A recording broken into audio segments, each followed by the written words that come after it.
We were created in 2001 by state legislation, so very rare that the state of California said there shall be a nonprofit organization dedicated to setting standards for greenhouse gas emissions accounting and making sure that, that companies that are using those high-quality standards are recognized in regulation.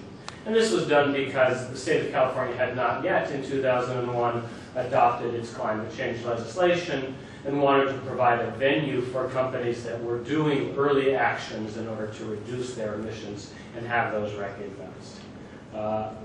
Our goal as an organization is to encourage emission reductions. We are an environmental NGO, and we see ourselves as the organic seal of approval for greenhouse gas emission reductions, or carbon offsets. We're really exclusively focused on three primary activities or tasks. The first is that we write offset standards. Sometimes under the Clean Development Mechanism, these are known as methodologies.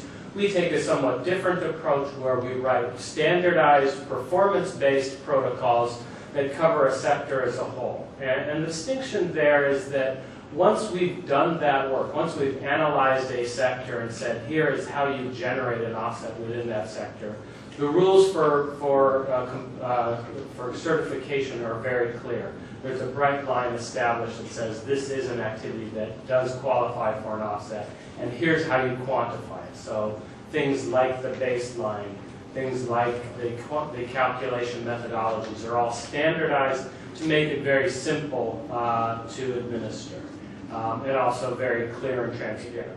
And it is to be the second largest market in the world once it is launched.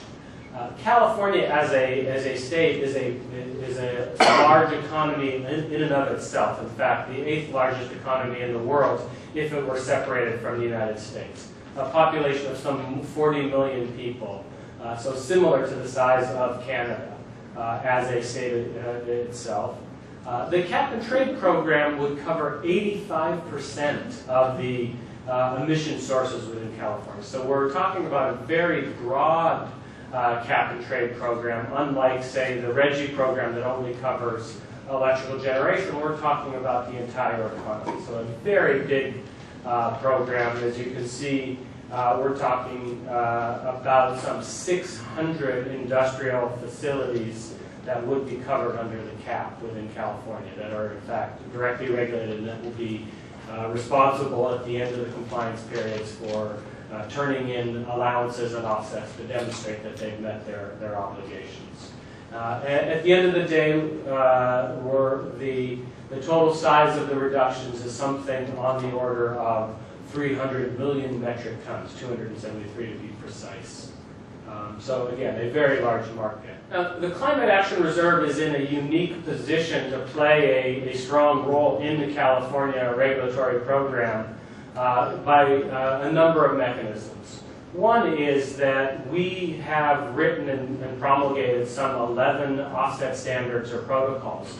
4 of those now have been picked up and adopted by California for use in the compliance program. And those are protocols that are written for projects across the United States. And California has said they will, in fact, recognize offsets that are produced anywhere in the United States for use in California. So a forest in Maine can be generating offsets and selling them into the California market. The Climate Action Reserve is also under consideration within the Western Climate Initiative as part of the important role of having a single, consistent set of standards across all of the partners. I mentioned the protocols that have been adopted. Forestry, urban forestry, our livestock methane capture, and ozone depleting substances protocol. You can see the list of other protocols that we have already promulgated and that are under consideration. Here's just a sort of visual representation of where we are active today, where we have projects. You can see a lot of forests, the little green dots in California, but you can also see in the Northeast states forest projects as well as in the Carolinas. Across the Great Lakes region, a lot of livestock methane protocol projects that are have been promulgated, and then, of course, just projects throughout the United States. We're very hopeful to have some of those projects in Canada soon.